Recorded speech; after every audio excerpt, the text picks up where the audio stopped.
dari 2000 berapa tuh? 2013. Ya, 2013 punya mimpi, kemudian tahun 2018, 2019 terwujud, tapi jauh lebih besar daripada apa yang dimimpikan. Iya. Gitu. Di seminar itu saya punya pemikiran gini, suatu saat saya harus bisa berpartner sama Pak Tung ini. Masya Allah. Lalu, apakah? Benar, itu saya punya mimpi seperti itu. Pokoknya suatu saat saya harus bisa berpartner dengan Pak Tung. Jalan waktu, kemudian tahun 2008, 2009,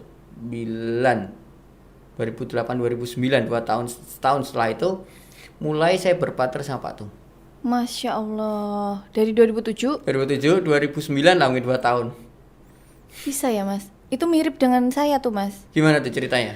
Kalau saya itu awal-awal saya udah sadar, wah aku harus berubah nih. Tadinya saya memang suka baca, tapi yang dibaca komik, novel.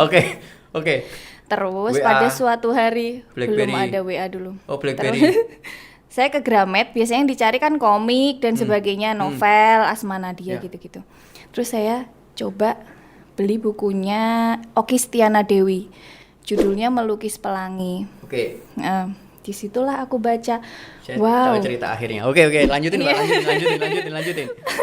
Ya, di situ aku baca, Masya Allah. Jadi di situ menceritakan tentang kisahnya dia mengejar mimpinya. Dari kota kecil di Batam, kemudian ke Jakarta. Ya. Karena dia merasa ikan yang besar harus diletakkan di kolam yang besar gitu kan. Pokoknya intinya itu saya jadi termotivasi, Masya Allah aku juga mau gitu. Aku juga disitulah pertama kali saya berani bermimpi dari membaca buku itu awalnya. Nah itulah saya udah mulai ikut seminar-seminar yang tadinya gratis-gratis, terus kemudian yang SBM yang waktu itu 500.000 bagiku juga mahal banget waktu itu mas. Tahun 2016 seminar 500.000 dianggap mahal ya? Waduh mahal banget bagiku waktu itu. Terus, nah itu makanya awal Mbak Nia mula. nggak mau rugi dengan cara snack dihabisin ya. Oke, lanjut. Terus ya itu. Nah, setelah baca buku itu aku jadi bersemangat, wah aku juga mau bermimpi kayak Mbak Okky gini.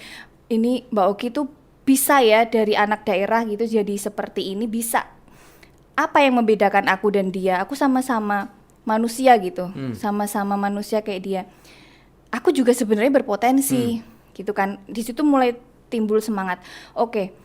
Aku mulai nulis impian. Salah satu impianku adalah suatu hari aku akan mengundang Mbak Okky ke Semarang.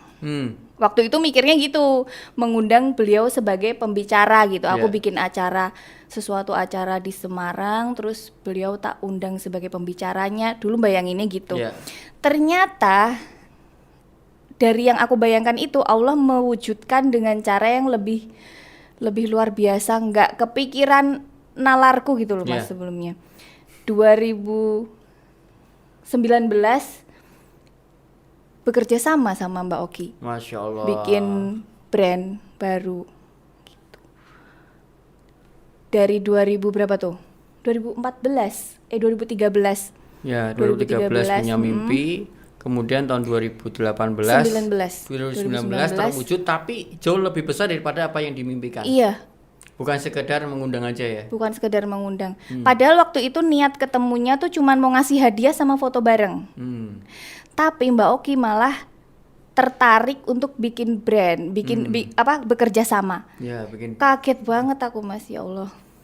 Masya Allah. Masya Allah. Gitu. Jadi mungkin intinya gini, garis besarnya adalah tentang mimpi ya.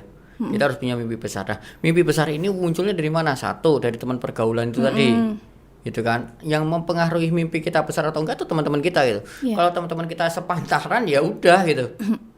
Benar. Kita merasa udah cukup, kita merasa udah puas. Kayak teori Yuyu, pernah denger nggak? Enggak. Nggak pernah denger ya? Enggak. Apa tuh? Kalau Yuyu, tahu nggak Yuyu? Tahu dong, kepiting. Kepiting ya, dimasukin dalam kayak tabung silinder gitu. Tabung silinder, taruh Yuyu 5 atau 10 di dalam. Mereka tuh pasti semuanya pengen naik ke atas semua kan, pengen keluar. Tapi kalau sudah ada yang bisa berhasil lebih tinggi, itu temennya narik tuh turun. Gitu. Teori nah, Yuyu. Kalau teman-teman kita sepantaran tuh bakal kayak gitu. Kita ada yang lebih tinggi tuh ditarik turun lagi. dan omset kita, profit kita bakal sama-sama lagi. Makanya gantilah teman yang lebih tinggi, kata Pak Tung tuh ya. Tapi masalahnya gini, teman yang lebih tinggi tuh mau nggak temenan sama kita? Nah, itu yang kita perlu punya nilai tambah. Makanya kita harus juga punya nilai tambah supaya Supaya mereka mau bergaul dengan kita. Itu Mbak. Oke. Ya.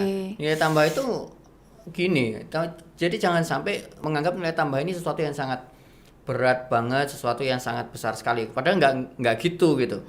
Nilai tambah itu sebetulnya cukup gini loh. Cukup dia butuh apa, saya bantu kamu deh. Saya sediakan waktu saya gitu. benar. Saya kemarin cerita di IG story yang tentang pertemuan saya dengan Agim itu. Itu kan awalnya gitu. Karena tahun 2004, tahun 2001 saya udah mulai ngikut event Agim. Saya nggak kenal dengan siapapun, nggak kenal dengan timnya Agim, saya nggak kenal sama sekali gitu. Tapi semenjak itu, pokoknya saya harus nempel, ada Agim dimanapun saya harus datang gitu. Dan saya memperkenalkan diri sama ajudannya, saya memperkenalkan diri sama timnya. Kamu butuh apa, saya layani deh, gitu intinya gitu. Butuh apa, saya siapin. Misalnya, ya mau makan bakmi Jawa waktu itu Semarang tuh. Udah saya jam 11:30 malam gitu. Kita lama-lama jadi kenal gitu. Jadi jangan berpikir yang namanya nilai tambah sesuatu yang sangat besar sekali. Kalau kita punyanya waktu, ya udah waktumu kasihin gitu. Kalau kita punya skill, ya udah kasihin skillnya. Pandai melihat peluang. Iya gitu. Kita artinya nggak perlu sesuatu yang besar banget di bangga yang sangat sulit sekali, nggak sampai segitunya gitu. Ya, jadi apapun yang kita punya menurut saya bisa gitu. Itu satu ya, teman pergaulan. Cara nyari teman pergaulan ya gimana ya, kita punya nilai tambah tadi yang saya sampaikan. Yang kedua adalah menurut saya yang tadi disampaikan oleh Mbak Nia adalah yang bisa men-trigger pikiran kita untuk berpikir lebih besar adalah input, yaitu salah satunya adalah melalui buku. Iya, baca buku. Baca buku, ikut seminar, ikut workshop, itu adalah salah satu cara kita mengembangkan mimpi. Bukunya apa dulu? Jangan komik sama novel melulu. Jangan salah. Iya. Iya. 2018. Iya. Itu kan putus asa. Jadi gini, itu omsetnya udah bisa 60-an. Tapi 60 tuh juga kalau endorse artis. Oh. Kalau nggak endorse ya turun lagi. Oke. Oh, itu toh kamu kenal juga toh sama Dodi. Itu temanku waktu SD. Iya, dia pinter ya gitu. Saya langsung, wah, katanya ini pintar. Terus wah, kayaknya beneran nih, kayaknya aku bakalan dapet sesuatu pencerahan dari pertemuan dengan orang ini. Kita tuh nggak tahu bagaimana caranya Allah memberikan jalan rezeki. Yang penting nak, kamu itu berusaha semaksimal mungkin gitu. Sedekah jangan lupa. Kamu jangan mikirin gimana caranya, otakmu nggak akan mampu. Yang penting kamu berjuang aja.